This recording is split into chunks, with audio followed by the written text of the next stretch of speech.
출렁이는 물결 위에 배를 띄워놓고 알 수 없는 곳을 향해 노를 저어보지만 어느 곳까지 나아가니 더 이상 앞으로 나아가질 않고 자꾸 뒤로 밀려나고야만이 안타까운 일이로다. 계속해서 앞으로 나아가려고 몸부림쳐 보지만 그곳에만 가면 뒤로 밀려나니 갑갑하고 숨이 막히는 것이 그만두고 싶지만 이를 목전에 두고 물러서려 하니 도저히 용납되지 않는구나. 거듭거듭 최선을 다해 죽은 힘을 써보지만 힘은 점점 빠지고 그 결과를 예측할 수가 없으니 진퇴양난이로다. 칠흑 같은 어둠 속을 눈이 있어도 앞을 볼 수 없음이니 장차 이 일을 어찌할꼬. 정신없이 앞을 향해 나아가다 보니 어느 순간 문득 눈앞이 환해지니 참으로 희유한 일이로다. 지금껏 그렇게 어려웠던 일들이 힘들이지 않아도 저절로 이루어지니 도리어 이것이 꿈속의 일처럼 느껴지는구나. 아, 불보살님들이시오. 알고 보면 제도할 것도 제도 당할 것도 없다 하겠지만 지금 이 순간을 잊어버리고 싶지 않습니다. 영겁을 굴레 속에 묶여있던 것이 오늘 비로소 끊어졌습니다. 참으로 통쾌한 이 맛을 직접 느끼겠다면 어느 곳에도 머물거나 집착하지 마십시오. 나무 마하바냐 바라밀. 오늘도 백장어록 가운데서 색과 공을 말씀 올리도록 하겠습니다.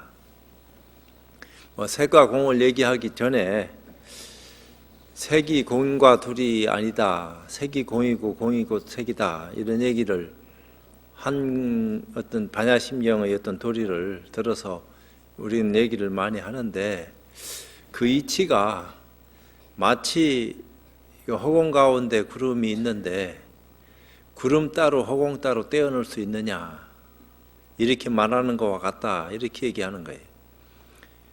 이제 공 가운데 구름이라 하는 것이 인연 따라 만들어진 것이지만 그것이 잠시 잠깐 있다가 변하는 것이니까 환과 같다. 그것은 거짓이다.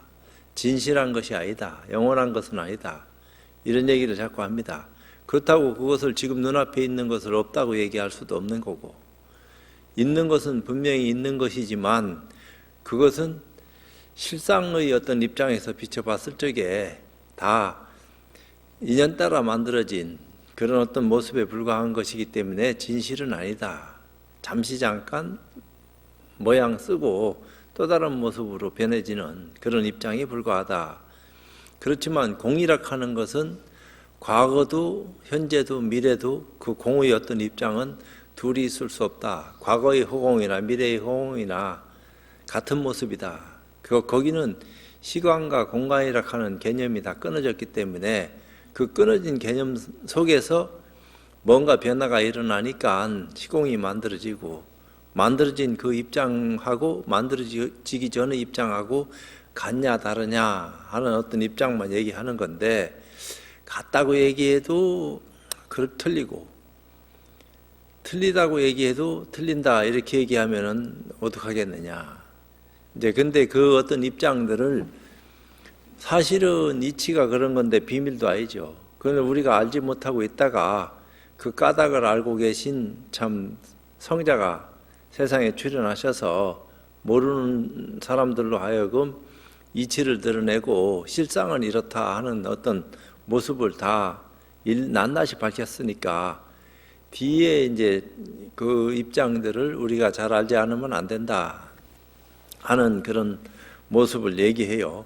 그 또 색과 공이다 하는 것도 처음부터 색은 색이고 공은 공인데 보살의 경계에 들어갔을 때 비로소 색이 곧 공이고 공이 곧 색이다 하는 말을 했어요.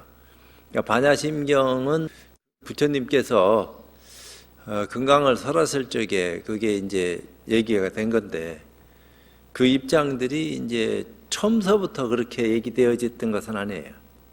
처음에는 색을 얘기하고 공을 얘기할 적에 따로따로 각기 다른 입장에서 그것을 구현해서 얘기했지만 마지막에 이제 회통치로 가는 그런 입장에서는 색과 공이 둘이 아니다. 색이고 공이고 공이고 색이다 하는 얘기를 그때 가서 얘기한 거예요. 처음부터 그런 얘기하면 소화를 못하니까.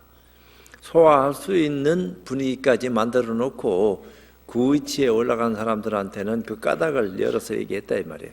그러니까 시비가 끊어지고 아 그렇구나 하는 믿음이 생기고 입장 정리가 되지. 처음서부터 색이 공이고 공이 색이다 하면은 일반 사람들이 믿겠냐 이 말이야. 그건 믿으라 해도 안 믿죠. 그건 무슨 말을 그렇게 하느냐. 그건 궤변이다. 정신 나간 사람들이 이상한 소리 하는 소리를 하면서 우리 또는 믿으라 하는 말이냐. 이런 말을 해도 할 말이 없는 거다 이 말이에요. 그렇지만 이제 나중에 유상에서 이제 유의법에서 무의법으로 넘어가면서 그런 입장들을 정리할 수 있는 어떤 힘을 가졌을 적에는 아 그런 거구나 하는 까닭을 알게 되지만 그전에는 아무리 얘기해줘도 이상한 소리 하는 것처럼 들려지기 때문에 믿으라 해도 오히려 도망가지. 그걸 왜 믿냐 이 말이야.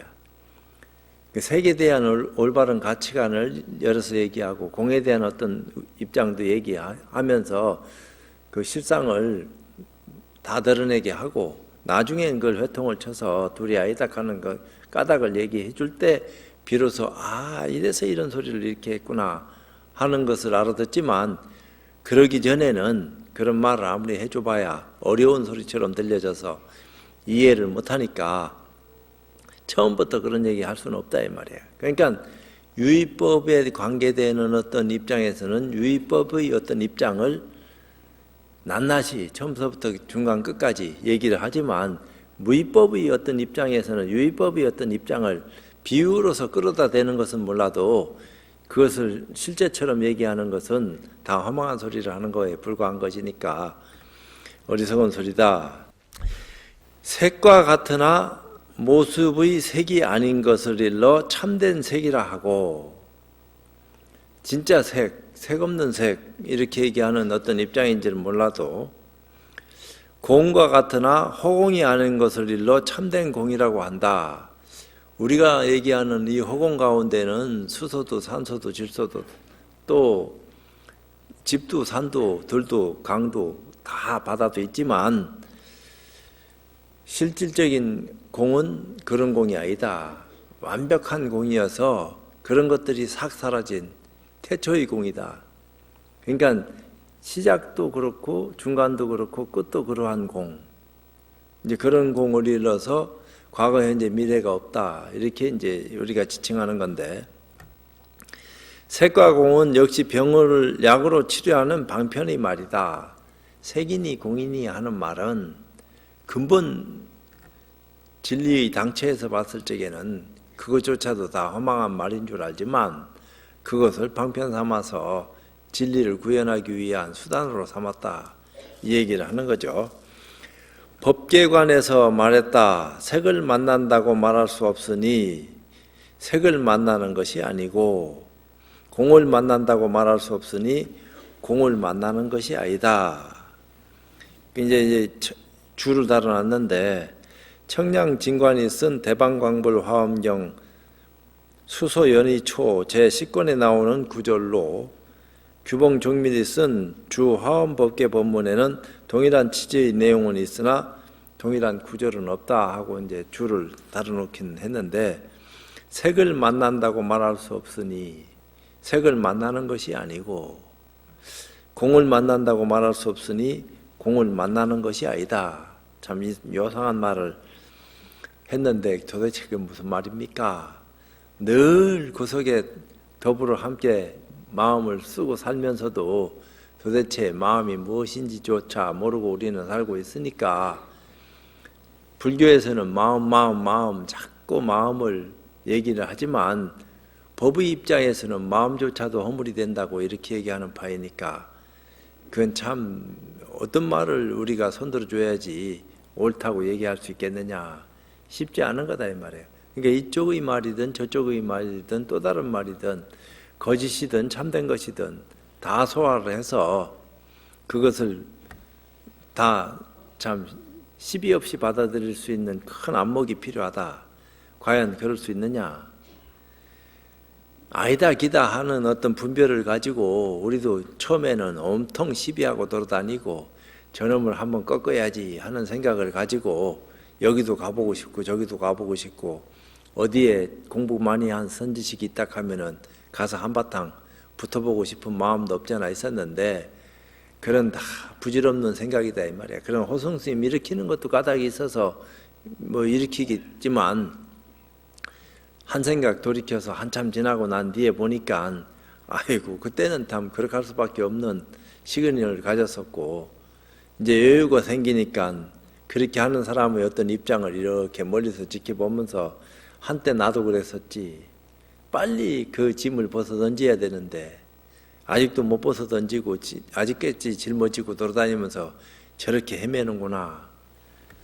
공부도 내려놓고 할 수 있는 그런 인연 속에서 시간 보낼 수 있는 어떤 여유를 가져야 되는데 공부할 적에는 또 공부밖에 모르는 그런 입장도 이해한다 이 말이야. 그렇게 해야지 더 큰 어떤 입장으로 거듭나니까. 그렇지만 공부가 전부다 하는 입장의 모습과 공부가 전부가 아니다 하는 입장하고 그런 어떤 입장들을 다 낱낱이 살펴가지고 그냥 다 벗어 던질 수 있는 그냥 공부도 별거 아니구나 하는 말만 미리 배워가지고 스님 말 들으니까 공부도 별거 아니라 하더라. 나도 보니까 뭐 공부 별거 아니던데 이따위 생각하면은 위험천만이니까 조심하지 않으면 안 된다 이런 얘기죠.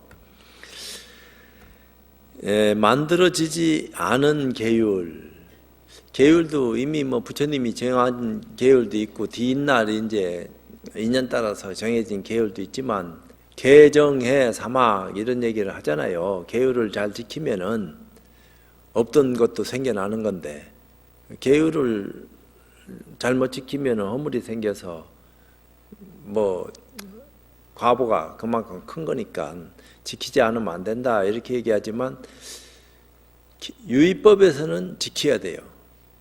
근데 무의법에서는 지키지 않아도 된다 이런 게 아니에요. 지키기는 지킨데 지키고 지키지 않고의 어떤 입장을 지혜로운 눈으로 살펴서 참 그 개차법을 쓸 수 있는 힘을 가졌기 때문에 그 어떤 입장 자체가 조금 변화가 있을 수밖에 없다. 부처님은 완벽한 입장이기 때문에 계율이라 하는 말조차도 사용할 필요가 없는 그런 그 입장이기 때문에 하고 안 하고의 어떤 문제를 삼지 않는다. 이런 어떤 얘기도 할 수 있겠죠. 근데 이제 계율을 정한 것은 지키라고 정해진 거고 그것을 꼭딱스레게 지키면은 지킨 것만큼 그게 과보가 오는 거니까 나쁜 과보를 받지 않기 위해서는 선업을 쌓기 위해서는 계율을 지켜라. 그래서 선업을 쌓아야지 공부 인연도 가까워진다. 악업을 쌓으면은 점점점 공부 인연하고 멀어질 수밖에 없다. 그래서 지키지 않으면 안 된다. 이렇게 이제 정해놓고 꼭딱스럽게 살도운망주 5개는 막 필수 과목으로 지켜야 되고 또 그 비구니 스님네들은 계율이 무거운 계율이 또 있어요. 어떤 십중대계도 있고 팔경법도 있고 뭐 어쩌고 해갖고 골치 아픈 것을 많이 만들어 가지고 억제시키려고 하는 게 아니고 공부를 좀 더 잘할 수 있는 길로 인도하기 위한 내용들을 많이 마련해 놓은 거라고. 근데 이제 이것을 공부의 어떤 차원에서 얘기하면 훨씬 더 편하게 소화를 할 수 있는데 받아들이고 지켜야 된다 하고 부담을 느끼게 만드는 어떤 입장이라고 생각하니까 그걸 가지고 시비를 끊지 못하고 왜 이런 계율로 우리를 묶어놔 가지고 말이야 정신적으로 이렇게 갈등하게 만드냐 이런 소리도 하는 경우도 더러 있을 수도 있는데 그런 데 대한 시비는 할 필요 없다. 부처님이 정해놓은 데는 까닭이 있는 건데 뭐 시비하고 자시고 할 건 뭐 있노. 근데 이제 뒷사람들이 그걸 팔아가지고 사람을 묶어놓고 구속시키려고 하는 어떤 모양을 쓰니까 그것이 조금 잘못된 거다. 실질적으로 잘 알고 쓸 것 같으면야 누가 시비하겠나. 그 까닭을 다 일일이 파헤쳐가지고 이해를 시켜주는데 눈, 귀, 코, 혀, 몸, 의식이 있니 없니 하는 어떤 법도 받아들이지 않는 것을 일러 제7지로 돌아간다고 한다. 제7지락 하는 것은 화엄경 10지품에 서려져 있는 보살 수행 52 가운데서 제47위, 제7지는 원행지라고 하는데 수혹을 끊고 닦는다 하는 어떤 입장을 혹을 끊고 큰 자비심을 일으켜 소승인 이승의 깨달음을 벗어나 광대무변한 진리세계에 이르는 지위라고 한다. 수혹이란 사혹이라고도 하는데 생각사자 낱낱 사물의 진상을 알지 못함으로 일어나는 번뇌이니 정의에 관한 것이어서 인정사정 둔다 하는 정, 또 의식에 관한 것이어서 이를 끊기는 쉽지 않고 오랜 시간에 걸쳐 이를 알고 끊어야 한다고 한다. 그래서 늘 처음서부터 끊지 않아도 된다 하는 어떤 과보를 받고 세상에 나왔으면은 그대로 불지에 이르는 것이지만 끊어야 될 어떤 과보를 가지고 나와서 부처님 법 만나지 않으면은 끊을 수 있겠단 말이야. 그래도 다행히 부처님 법 만나서 끊을 수 있을 때 끊을 수 있는 그런 어떤 힘을 얻을 수 있는 공부 인연을 맺었을 적에 한참에 공부를 해서 바로 그냥 일념에 돈탕제 할 수 있는 힘을 가지면은 좋지만 그렇지 않더라도 점차적으로 향상일로를 걸을 수 있는 그런 힘을 얻을 수만 있어도 나쁜 것은 아니다. 원효스님이 7지에 이르렀다 하는 말도 있고 8지에 이르렀다 하는 말도 있고 말은 하는데 알 수 없는 말이고 7지보살은 불태전의 지위에 있고 이제 물러서지 않는다는 거죠. 부처될 때까지. 거기에 올라선 이상은 7지의 세지의 보살은 8지, 9지, 10지를 얘기하는 거겠죠. 마음이 밝고 깨끗하여 쉽게 오염되니 말을 하기만 하면 곧 오염된다. 근데 이런 8지나 9지나 10지에 있는 입장은 쉽게 오염된다 하는 거 보니까 오염이 돼도 쉽게 오염이 될 수도 있지만 또 내려놓기로 얘기하면은 언제 오염이 됐냐 할 정도로 마음을 싹 비울 수 있는 그런 힘도 가졌겠죠. 색계보다 우의 수행자에게는 색계, 욕계, 무색계가 있는데 그걸 탐진치라고 얘기하죠. 색계를 탐이락하고 욕계를 진이락하고 무색계를 치라고 하는데 색계보다 우의 수행자에게는 베푸는 것이 병이고 아끼는 것이 약이며 베푸는 게 오히려 병이 되고 아끼는 게 약이 되고 색계보다 아래의 수행자에게는 아끼는 것이 병이고 베푸는 것이 약이다. 베푸는 것은 버리고 아끼는 것은 가지고 있는 것이다. 무색계는 욕망도 육체도 사라진 호공과 같은 순수 정신세계이니 베풀 것이 없는데 베풀려고 하면 도리어 망상이 일어나고 그래서 병이 되고 호공과 같은 순수 정신세계를 잘 유지하는 것이 약이 된다 하는 차원에서 그런 얘기들을 하는 것 같은데 만들어진 계율은 세간법을 끊어버리는 것이니 단지 몸과 손으로 짓는 허물이 없는 것만이 아니다. 만들어지지 않는 계율은 드러나지 않는 계율이라고도 하고 무르의 계율이라고 하는데 마음을 움직이고 생각을 일으키기만 하여도 모두가 계율을 어기는 것이라고 한다. 한 생각 일으키는 것 자체가 파괴하는 것이다. 그건 차원이 다른 차원에서 생각을 해서 안 될 때, 끊어야 될 때 끊지 못하고 한 생각 일으킴으로써 선이든 악이든 다 계율을 파는 거다 이 말이야. 유의법에서는 선한 것을 존중하기 때문에 착한 행동을 할 수 있는 어떤 입장을 자꾸 이제 행하게 하면서 계율을 잘 지키도록 유도를 하지만 이 무색계의 입장에서는 형상이 없는 무의법의 입장에서는 한 생각 일으키기만 해도 그것이 계율을 파하는 것이기 때문에 그 계율의 어떤 그 모양 씀씀이가 다르다 이 말이에요. 말은 계율하는데 유의법의 계율과 무의법의 계율은 전혀 다른 차원의 어떤 정신세계를 얘기하는 것이기 때문에 계율 하나만 놓고 얘기하더라도 상대방이 유의법을 받아들이고 이해할 수 있는 수행력을 갖췄느냐, 아니면은 무의법까지도 다 받아들일 수 있는 수행자로서 역량을 갖췄느냐, 이런 것을 가릴 수 있는 눈을 내가 가지고 있냐 없냐, 상대방은 가지고 있느냐 없느냐, 그렇다면 누가 그런 눈을 가지고 참 중생교화하는데 참 방편을 제대로 잘 살펴서 소화를 하고 얘기할 수 있느냐. 근데 내가 그 까닭을 알 수 있으려고 하면은 어느 정도 수행력을 갖춰야지 그런 눈을 갖출 수 있는지에 대해서 잘 살피지 않으면 안 된다. 그러니까 끝도 한도 없다 하는 말이 다 그래서 나온다 이 말이요. 뭐 지키고 안 지키고의 어떤 입장이 아니요.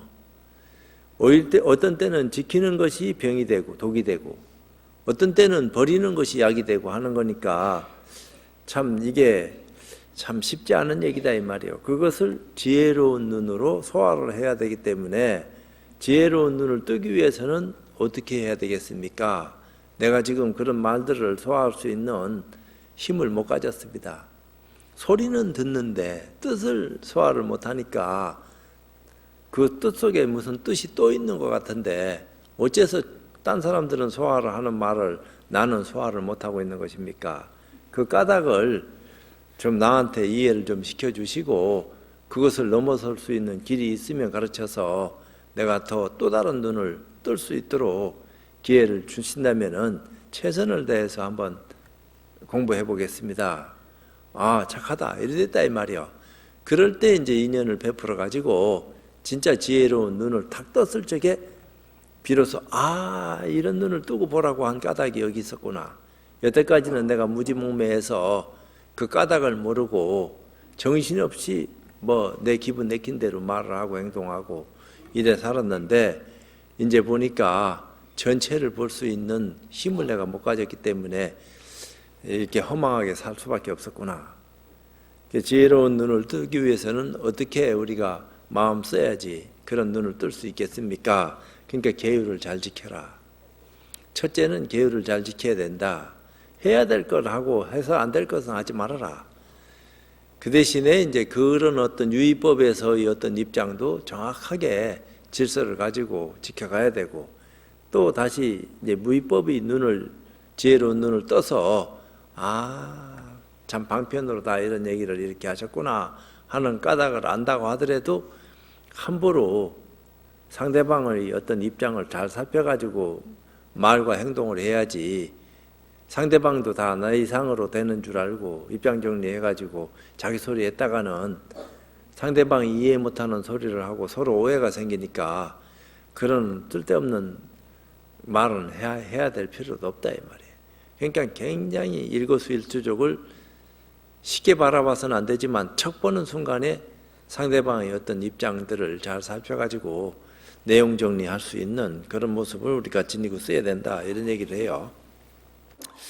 또 헤아림을 넘어선 사람, 그러니까 우리가 상식적인 어떤 차원에서 모든 것들이 다 오고 가고 주고받고 다 하는데 그 이상의 어떤 벽을 뛰어넘어 가지고 또 다른 정신세계를 열은 사람, 그런 사람은 도대체 어떤 사람이냐 이런 얘기를 하는 것 같은데,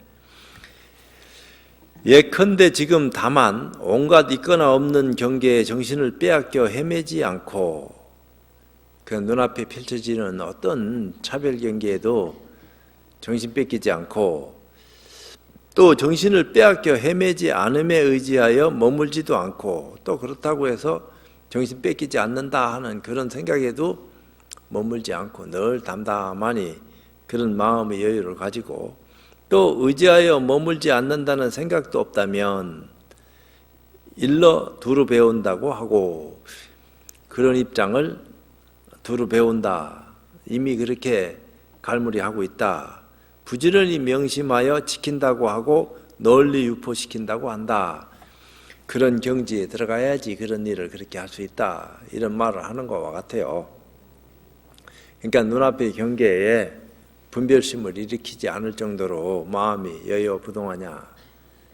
예를 들면 이쪽을 척 봤는데 이쪽을 보다가 귤, 포도, 떡, 이쪽을 탁 보면은 이쪽은 감, 배, 사과 이렇게 있는데 이쪽이 순간적으로 싹 없어져야 되는데 내가 좋아하는 게 포도다 하는데 이쪽을 쭉 보는데 포도가 생각이 나면서 이거하고 차별하면은 어떻게 되겠어?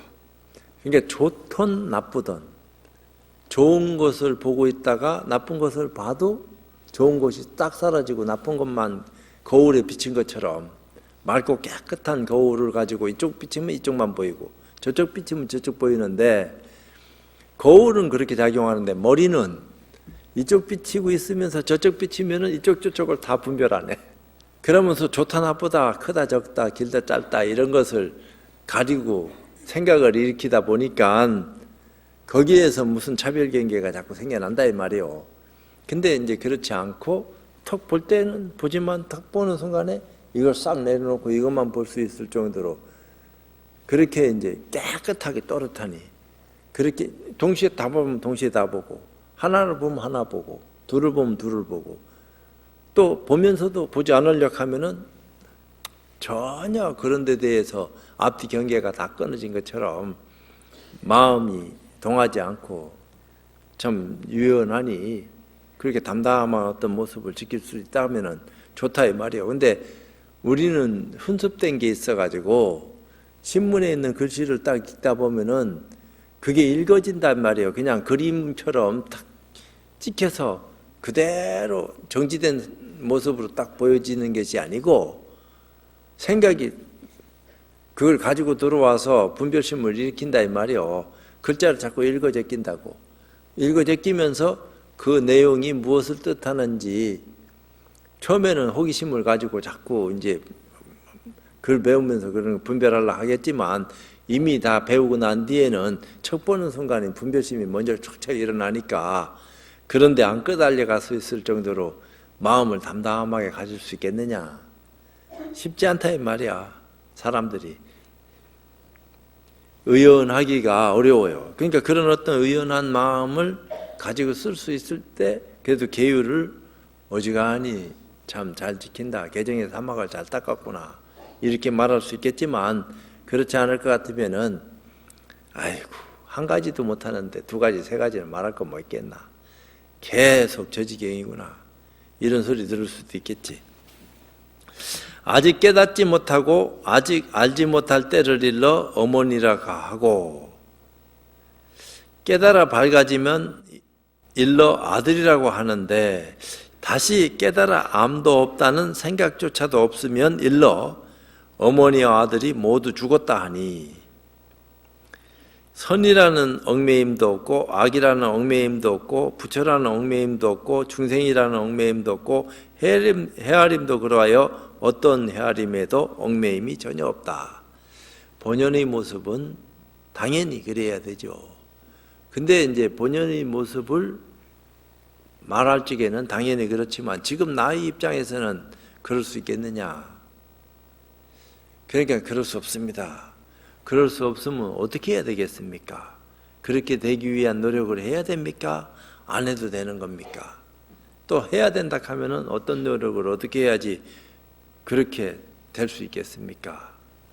이제 이런 얘기들이 자꾸 이제 머릿속에서 그려지고 또 말하는 사람의 어떤 입을 떡 들여다보면서 저 양반은 어떻게 공부하고 있었고 나는 또 어떻게 공부해왔고 또 어떤 식의 어떤 전환이 필요하고 어떻게 공부를 해야지 저 이상의 어떤 입장으로 화할 수 있을까? 참 쉽지 않은 일이지만 공부를 계속하는 입장 속에 있는 동안에는 안 할 수 있나? 그 대신에 뭐 힘들이지도 않고 하는 거니까 이게 돈 들이는 것도 아니고 내 한 생각 돌이켜가지고 마음 쓰는 데 따라서 결과가 나타지는 거니까 짧은 순간순간도 인과가 늘 여견하다 이 말입니다. 아무것도 안 하는데도 인과가 따라가. 머릿속에서 망상하고 공상하고 이상한 거를 하다 보니까 따라간다 이 말이에요. 그러니까 우울증도 생기고 분열증도 생기고 왜 아무것도 안 하면 안 하는 대로 더 정신이 맑아지고 편안해지고 사람이 넉넉해져야 되는데 혼자 앉혀놓고 그렇게 되도록 내버려 뒀는데도 불구하고 이게 사람이 고약해진다 이 말이야. 자꾸 짜증 일으키고 혼자 있다 보니까 그걸 이겨내지는 못하고 누가 와서 뭐 어떻게 달래줘야지 좀 마음이 좀 편안해지고 혼자서는 그걸 못 이겨내고 뭐 이런 것들이 막 오락가락 하니까 공부의 힘이라 하는 것은 여럿이 있을 때나 혼자 있을 때나 늘 툭 내려놓으면은 언제든지 그럴 정도로 마음이 넉넉해야 되는데 이게 안 그렇다 이 말이야. 늘 걸려가 있어가지고 입장이 묘한 데 있으니까 본인 스스로 컨트롤이 안 되니까 의지하고 뭐 어쩌고 저쩌고 하고 그런 거 아니겠나.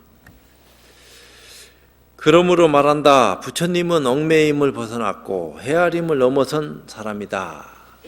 얽매임과 헤아림을 다 벗어난, 그렇지만 하루 종일 헤아려도 헤아린 바가 없다.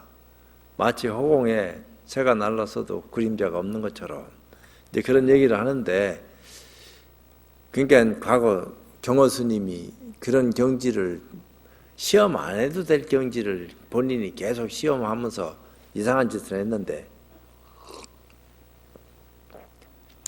근데 이제 사람 따라 업이 다 다르니까 전혀 생각을 안 일으키는 사람이 있는 반면 어떤 사람은 그저 밤낮 쥐하로 생각을 일으켜가지고 정신없이 그 생각 안 하면 안 되는 것처럼 마음 쓰는 경우도 없잖아 있다 이 말이야.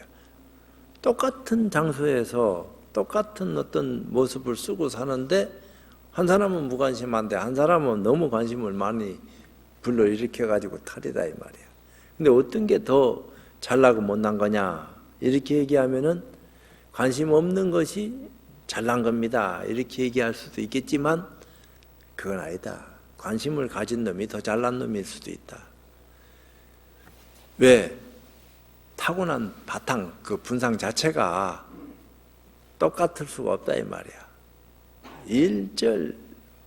그래서 어디다가 기준을 딱 주고 이제 보편 타당한 입장에다가 중심점을 두고 기준점을 삼아가지고 상식선에서 정리정돈하는 것이 사회 규범이지만 이 종교적인 어떤 갈등을 이겨내는 데 있어서는 또 다른 어떤 차원, 한 차원 다른 어떤 입장을 적용시켜야 되기 때문에 참 말하기도 곤란하다.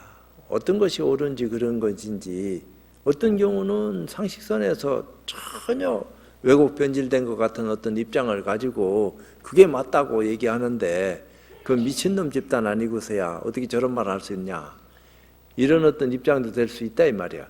그렇지만 그것이 세월이 약이라 하듯이 공부를 해서 수없는 세월을 흘러보내고 난 뒤에는 소화할 수 있을런지는 몰라도 금생에는 그거 소화하기 힘들 수도 있다. 그러니까 자기 입장에서만 다 생각할 수밖에 없는 모습을 지니고 쓰고 사는 것이 중생심이기 때문에 보살심이나 부처님 마음처럼 넓고 크고 깊은 어떤 생각을 가질 수 있는 여유를 내가 근본적으로 가지고 나왔다 하면 몰라도 지금 그것을 알아가는 차원에서 그런 말을 한다고 해서 소화가 되겠단 말이야. 이해가 되고 안 되지. 그 지 생각만 하고 사는 거지. 근데 그런 생각들을 조금이라도 변화시켜서 좀 더 다른 어떤 눈을 뜨고 살 수 있는 큰 안목을 가지고 살아야 된다 하는 생각을 하기 때문에 수행해라. 수행을 해서 지혜로운 눈을 뜨고 그런 어떤 눈을 통해서 시비를 끊어라. 일체 시비가 끊어진다 하면은 말할 수 없이 좋겠지만 설사 시비가 일어난다 하더라도 담담하게 왜 그 시비가 일어나는지 그 까닭을 알게 되면은 크게 뭐 더 이상 뭐 끄달려 갈 일도 없을 건데 쉽지 않다 이 말이야. 아르말이라는 번뇌 자체가 아르말인데 뭐 딴 게 뭐 있겠어요. 그러고 이런 입장 전체가 다 번뇌 아닌 것이 없고 번뇌로 인연해서 다 이렇게 단도 쌓고 포도도 이렇게 놓고 저렇게 놓고 다 한 거 아니야. 그리고 또 다른 번뇌를 계속 불러일으키고 있고 그런 것들이 근데 번뇌가 나쁘다 하는 어떤 입장만 늘 우리가 인식하고 있는 건데 좋게 생각하면 좋을 수도 있는 거고 나쁘게 생각하면 나쁠 수도 있는 건데 그 한 생각 돌이켜서 좋은 쪽으로 생각해라. 이렇게 이제 자꾸 권선을 하는 거지. 착한 쪽으로 선하게 살아라. 나쁜 생각 자꾸 일으키지 마라. 뜻을 가진 구절을 이해하는 것을 탐내고 좋아하면, 그러니까 어떤 글 같은 것을 보면서 깊이 확 인식이 되면서 아이고 이 참 굉장한 글이 여기 있었구나. 마치 어머니가 자식을 좋아하여 다만 아이에게 연유를 많이 먹이기만 할 뿐 아이가 소화를 시키는지 못 시키는지는 전혀 알지 못하는 것과 같다. 그러다 보니까 그게 옛날에 말이 있어요. 화분을 키우는데 굉장히 마음에 드는 화분이 눈에 딱 들어왔어. 그 자기 소유가 됐어. 그래갖고 이놈을 이제 잘 키워보려고 너무 깊은 애정을 가지고 물도 자꾸 주고 영양가 있는 것도 주고 하다 보니까 이놈이 생각대로 잘 자라는 게 아니네. 그놈 성질을 알아서 때에 당해서 주든지 말든지 해야 되는데 상대방은 말은 없고 나는 좋아하고 그러다가 자꾸 주다 보니까 어떻게 되겠어요? 뿌리가 썩는지도 모르고 겉은 멀쩡하니까 나중에 보면은 그게 썩는 거다 이 말이야. 그러다 보니까 그게 전부 다 우울증 걸리는 거랑 같은 거요. 이유가 그게 병 생기는 거라. 너무 관심을 가지는 것도 병이요. 그러면 좀 어느 정도 이렇게 거리를 두고 지켜보는 것도 나쁠 것 같지도 않은데 사람 따라서는 막 지나친 관심이 독이 된다 이 말이에요. 경우 따라서는. 그러다 보니까 나중에는 막 이게 꼬박 없이 앉아있지도 못하고 자꾸 기대게 되고 기대는 눕고 싶고 그러다 보니까 찬물도 소화를 못 시키고 근데 이러다 보면 몸이 점점 병들어가는 것과 같이 마음도 병든다 이 말이에요. 이 말은 비유하면 십지보살이 사람과 하늘의 신령들이 존귀하게 여김을 받아들이는 번뇌와 같고 위에 올라가 있을 적에 자꾸 올려 축혀 세우고 존중하고 막 이렇게 하면은 거기 따라서 당연히 받는 건데 이런 생각을 불러일으키는 사람도 없잖아. 있을란지는 몰라도 그런데 너무 길들이다 보면은 그것도 또 좋은 것도 아니야. 새끼와 무새끼에 태어나는 선정과 복락이라는 번뇌와 같고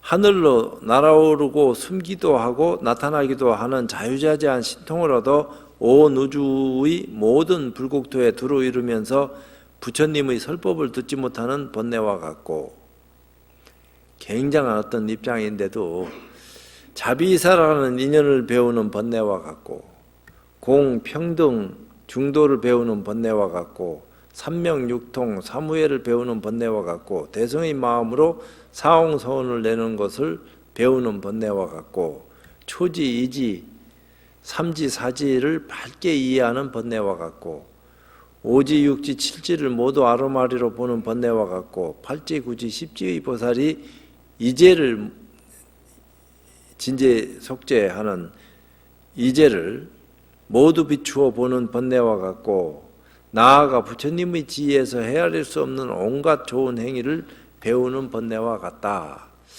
다만 뜻을 가진 구절의 아르마리를 탐낼 뿐 그것이 도리어 얽어매는 번뇌임을 알지 못하니 그 까닭의 강물은 코끼리도 떠내려 보낼 수 있다고 한 것이다.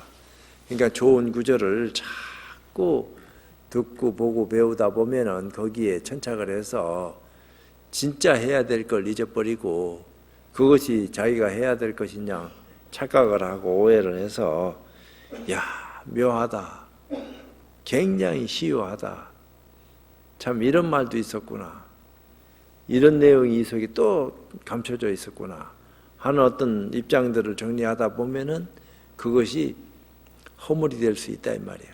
그런 데 있어서도 담담하니 마음을 가질 수 있겠느냐 그 쉽지 않아. 그래도 마음을 한결같이 그렇게 쓸 수 있고 또 한결같이 쓰면서도 점점 10년 전보다는 10년이 지난 지금이 훨씬 더 좋아졌냐. 이제 이런 것들이 얘기가 된다 하면은 뭐 나쁜 것도 아니죠. 점점 좋아지고 있는데 뭐가 나빠지는데 말이에요. 근데 어떤 것을 가져서 점점 좋아진다고 얘기할 수 있겠습니까? 이게 묘하다 이 말이야. 기준들이 다 다르니까. 각자가 좋아하는 기준이 있을 거 아니에요. 가치가. 자기가 좋아하는 가치가 그렇게 좋아지는 어떤 입장 속에서 얘기가 달라졌을 적에 아이고 난 좋아졌습니다 할란지는 몰라도 남들이 봤을 적에는 그게 아닌데 지가 말하는 것이 맞겠지만서도 아닌데 자꾸 저런 소리 하네 이럴 수도 있어요. 시비가 아니고. 근데 가을이라 날도 맑고 그 대신에 저 바람 소리가 저렇게 창문으로 탁 들어오는 거 보니까 우리는 이제 여기서 창문을 양쪽으로 눈처럼 만들어 가지고 저 못 올라가니까 기계로 턱 하면은 지가 알아서 닫고 닫히고 비 오면 닫아놓고 비 안 오면 열어놓고 근데 바람이 부니까 소리가 씩씩 나고 이러네.